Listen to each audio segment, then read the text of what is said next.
Well, in this example, it's hard to miss. We have a very weak king on b1 and we have to defend.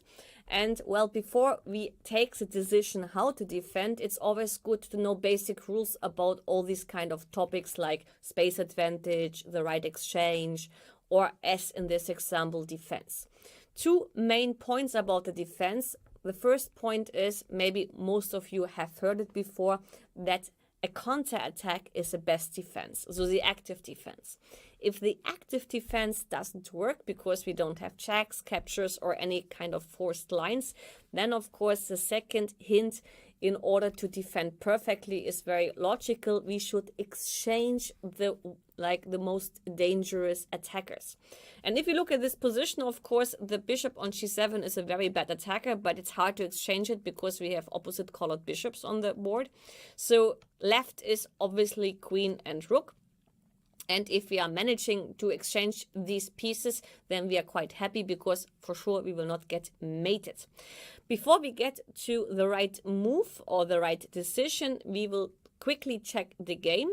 In the game, actually c5 was played, which looks logical from this point of view that c4 was under attack. But unfortunately, the problem is that black has too many threats and the easiest move here is rook d8. Attacking the queen needs to defend the bishop on e4, and despite that, also queen e5 is quite annoying. And here actually white already resigned the game because he didn't see any defense. If queen b7, for example, to keep, well, this guy defended, then actually I think queen e5 should finish the game. We can, of course, quickly calculate queen takes f7, but after king h8, there are no checks left, and the mating square b2 and also like queen a1 and queen takes e4 are so many threats that there is no chance for white to defend. For this reason, after rook d8, well, here Salem, who is also a very strong grandmaster from, I'm not sure, I think from Qatar or from kind of this country from these regions, in his game against Sekirov, he decided to resign, and it's obvious why. Let's go back. As we already mentioned, when we speak about defense, and here it's obvious that we have a weak king, then it's good to know some basic rules. The first rule is the active defense. Do we have something active? Of course, we can check rook takes f7 and queen takes f7, but we understand this is not working. Bishop takes g6 is also not helping because we can simply recapture. A move like h5, I would assume, is just too slow because once again we have rook d8, and after rook d8, well, it is a problem how to defend here. I don't see much of a defense as well. The queen is attacked and also queen e5 is still in the air, and for this reason h5 comes simply too slow. So that means we stick back to the rules, and the rule number 2, if the active defense doesn't work, is to try to exchange the most dangerous attackers. This is the queen and the rook. In this case, the bishop, as I already mentioned, doesn't work.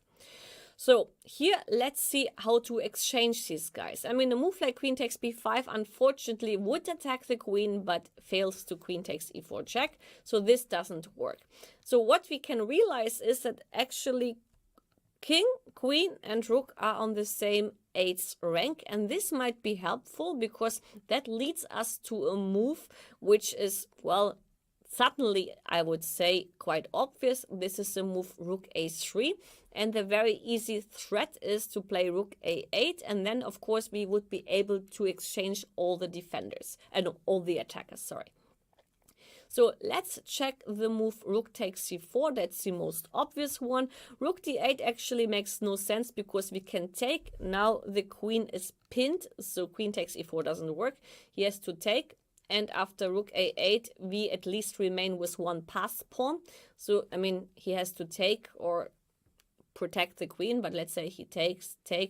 And if he takes on c4, then we can play something like king c2 or b5. And this position should be draw, in my opinion. So that's why actually in the not in the game, but the most obvious lines to be checked after rook a3 are, for example, the move rook takes c4. After rook takes c4, we can play rook a8. Now rook takes b4 to collect some pawns. That makes sense. King c2, let's say a check on c4. Here maybe there are more than one solution, but in my opinion the easiest is queen takes c4, or the strongest.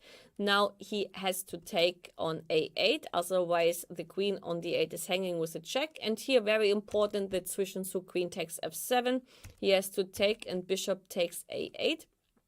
And this position should be a draw. Of course, some difficulties to master the draw, but however manageable. I mean, also one very important fact is that this h pawn is the wrong one in order to win with a piece up, which is also helpful in order to know that this bishop simply needs to sacrifice against those two guys. So for example, let's check the move king e6, now bishop e4, having the idea of h5 at some point. For example, like king e5, bishop d3, provoking the move b4. If king f4, then we can take, and after king g4, the easiest solution is bishop c4 followed by bishop g8, and this position is quite drawish, or let's say it's a draw. So maybe there are other ways of defense. I mean, this is just one of the lines I'm showing you. And it's not about here discussing the opposite colored bishop ending. It's just about finding a move or deciding for a correct move like rook a3. This is sometimes decisions become much easier if you know the rules which are connected to the character of the position.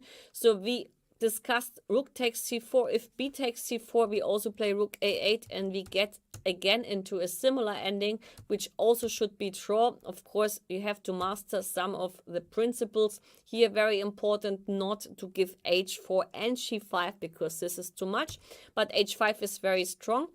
If bishop f4, then we can play king c3, bishop takes g5, king takes c4. And here, this position is simply a draw, as we have the very classical defense, bringing the king to f3 and the bishop to h3, so that the move g4 will always end up in a sacrifice of the bishop. And otherwise, it's very hard to advance, because black's king needs to protect f5. Okay, this is actually a totally different topic. It's about holding draws with opposite colored bishops. This is just as a kind of small side note, that these two pass pawns here, if you block on f3 with a king and h3 with a bishop, it's always important that when you bring bishop and king together, that the bishop is well, looking at the pawn and not the other way around. And actually this then is quite easy a draw.